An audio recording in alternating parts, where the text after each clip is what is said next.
觉又到周二了，每逢这个时候，天美都会小更新一波，不管是活动还是碎片商店，都会给大家带来小小的惊喜或者活动福利。那小鸟也就不在这儿磨嘴皮了，一起来看看今天都更新了啥吧。首先是送荣耀播报的活动，咋说呢？白嫖不积极，脑子有问题，免费给的播报用起来不香吗？今天更新后，只要收集这个春分幸运树20个，就可以兑换一个荣耀播报自选宝箱，一共有3款，只能3选1，选哪个不重要，重要的是大家都懂哈。幸运树也是很好获得的，每日登录备战就可以总共获得35个。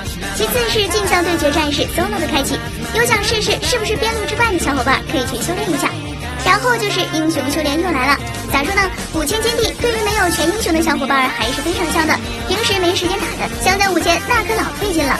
最重要的是可以获得英雄的使用资格，包括皮肤、满级铭文，这还不行吗？朋友们，有啥自己想玩的英雄或皮肤，抓紧时间冲吧。再就是英雄觅宝藏的事儿，司马懿、蒙恬、蒙亚，咋说呢？运气好肯定血赚，英雄质量也挺高，没有这仨英雄的小伙伴可以抽一手，小鸟小氪金册可以省不少金币。至于皮肤超级必宝，小鸟奉劝各位就别浪费钱了，全凭运气。如果真想我行我也上，还是老规矩，小鸟祝你逢开必中。哦对了，局内特效嘛，小鸟之前100块钱开出来俩，大家可以参考一下我这种非求爆率。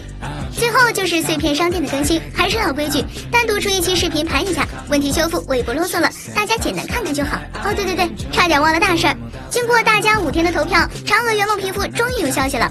30份皮肤获得了人气创意奖，并且官方从这30个皮肤中，从各方面综合考虑后，选出了3个优秀创意奖。不得不说，真是学精了呀！3选1，显得方便，快捷明了，让人很难产生异议。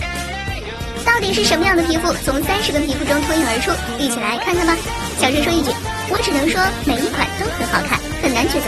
第一个巨双丝，可能很多小伙伴都在想，这皮肤设计的样子跟名字没啥关系啊。小鸟简单说一下，这款皮肤的核心元素是芙蓉花，又称巨双花，金双不落，自成清寒，与嫦娥的气质非常贴合，是对传统文化的成功演绎。第二个落花微雨，这款皮肤清新雅致，始终意境丰厚，尤其是脚印特效的涟漪，清新脱俗，可以说让人眼睛一亮。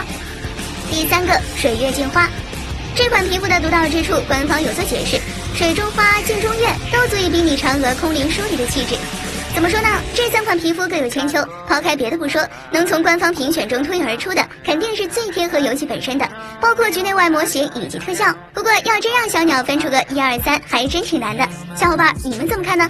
那本期视频就是这样，小伙伴有啥想说的，欢迎在下方评论区交流讨论。喜欢请关注荣耀菜小鸟，我们下期视频再见，么么哒。